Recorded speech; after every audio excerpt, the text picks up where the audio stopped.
आज मैं ये बताना चाह रहा हूँ कि कलयुग सबसे पहले कहाँ बैठा, उस पर चर्चा करने जा रहा हूँ। बड़ी महत्वपूर्ण बात आप समझे।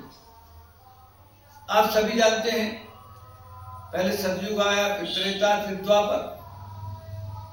द्वापर के बाद अंतिम जब समय आया तो राजा परीक्षित का राज चल रहा था। जैसे राजा परीक्षित का राज चल रहा था तो कलयुग का आगमन हुआ। कलयुग जैसे राजा परीक्षित के पास आए, राजा परीक्षित समझ गए, और वो जब समझ गए तो उन्होंने कल उसने ऐसा कुछ कृत्य किया, दुष्कृत्य किया कि कलयुग समझ गया कि कलयुग है तो इसके बाद तुरंत मैं तुम्हें मार डालूंगा, अभी मार डालूंगा। तो गिड़गिड़ाने लगा कलयुग। राजा परीक्षित के सामने गिड़गिड़ाया, क्षमा करो, क्षमा करो, और मुझे स्थान दो, कुछ मैं कुछ रहने के लिए कोई नहीं। बोले नहीं, तुम यहाँ से मेरी सीमा के बाहर चल जाओ। तो कलयुग ने कहा, आपकी सीमा तो जहां तक धरती है सारी पूरी सीमा, इसलिए मैं कहाँ जाऊं, मुझे कोई, मैं आपसे प्रार्थना करता हूं कि मुझे कहीं भी आप दिख जाए। उसके गिड़गिड़ाने के बाद देखा, और ये भी बता दूं आपको कि 32 वर्ष हो गए थे राज करते हुए परीक्षित को, और 32 वर्ष कब अपने पूर्वजों के कृष्ण जी द्वापर के बाद। तो जैसे तुरंत कलयुग ने कहा, तो उन्होंने कहा देखो आपको मैं 4 जगह देता हूँ। 4 जगह उन्होंने दिया। पहली जगह जहाँ जुआ खेला जा रहा हो वहां तुम्हारा स्थान, तुम रह सकते हो। जहाँ हिंसा का काम हो रहा हो वहां तुम्हारा स्थान, तुम निवास कर सकते हो। और जहां पर मदिरा पान हो रहा हो, शराब, वहां पर तुम निवास कर सकते हो।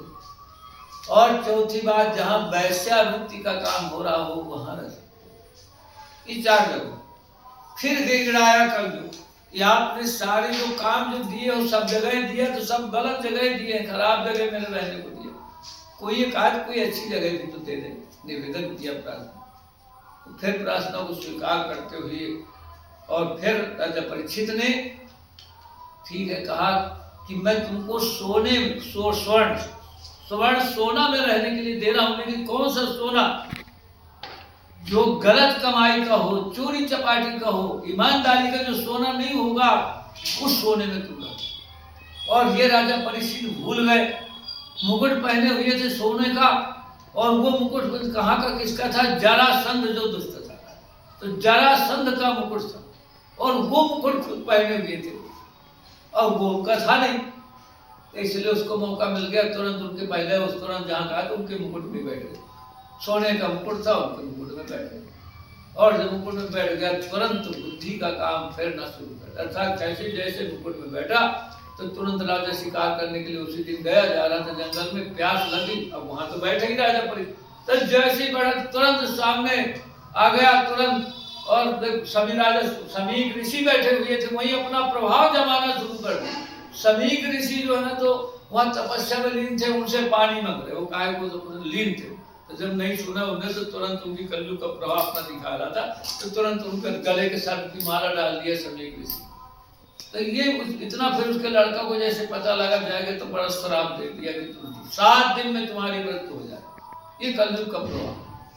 तो इसलिए फिर उन्होंने जब ऐसा मालूम हो गया तो तुरंत उन्होंने कहा 7 दिन का एक भागवत श्रीमद भागवत सप्ताह जब उन्होंने कराया सुखदेव जी से। तो ऐसा मैं ये कहना चाह रहा हूँ, अंत में बताना चाह रहा हूँ कि आप सबको मालूम है सभी को कि जुआ में तो जुआ ना खेले। जब हमें मालूम है कलयुग का वास शराब में है तो शराब ना पिए। हमें मालूम है कि कलयुग का वास इसमें है हिंसा में, तो हिंसा ना करें, वैश्यावृत्ति ना करें। अगर हमें बचना है कलयुग से तो इनका ना करें। और चौथी बात, ऐसा सोना उपयोग ना करें जो गलत कमाया हुआ हो, गलत चुराया हुआ हो, कहीं का अपहृत हो, गलत तरीके से हो, अर्जित हो, ऐसा सोना भी अपने पास ना रखें। अगर हमें बचना है तो आज भी हम कलयुग से बच सकते हैं, अन्यथा बचना कठिन है, चाहे हम लाख प्रयास करें। इसलिए अंत में ये कहना चाहता हूँ, इन चीजों से बचें।